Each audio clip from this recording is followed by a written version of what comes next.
আজকে মহান শহীদ দিবস, আন্তর্জাতিক মাতৃভাষা দিবস উপলক্ষে সবাইকে শুভেচ্ছা জানাই এবং আমি শুরুতেই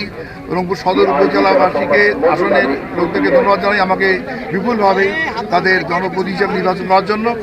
আজকের এই দিবসে আমি শ্রদ্ধার সঙ্গে স্মরণ করছি মুক্তিযোদ্ধা জীবন দিয়েছেন, ভাষা আন্দোলনে যারা শহীদ হয়েছেন এবং জুলাই অভ্যুত্থান সহ বিভিন্ন সময়ে স্বৈরাচারী বিরোধী আন্দোলনে গণতান্ত্রিক আন্দোলনে যারা জীবন দিয়েছেন সেই মহান শহীদদের জন্য আল্লাহ তাদের শহীদ হিসাবে কবুল করুন এবং তাদেরকে আমাদের জাতির দিক নির্দেশক হিসাবে আমরা যেন তাদেরকে ফলো করতে পারি সেই তৌফিক দান করুন। আমি সংসদ হিসাবে বাংলাদেশের যে নতুন সরকার গত 17 তারিখে আপনার সংসদ সদস্যদের সম্পদের মাধ্যমে যাত্রা শুরু করেছে, সেই সরকার যেন আগামী দিনে এই ভাষাশহীদদের স্বপ্ন সহ সমস্ত শহীদের স্বপ্ন বাস্তবায়ন করার জন্য এই দেশটাকে একটা গণতান্ত্রিক দেশ, মানবিক দেশ এবং সমৃদ্ধশালী দেশ হিসেবে গড়তে পারে, যে দেশটা হবে ইনসাফের দেশ এবং মৌলিক মানবীয় সংরক্ষণের দেশ। সেই জন্য আমরা সংগ্রাম করছি এবং আমি মনে করি যে বর্তমান সরকার সেই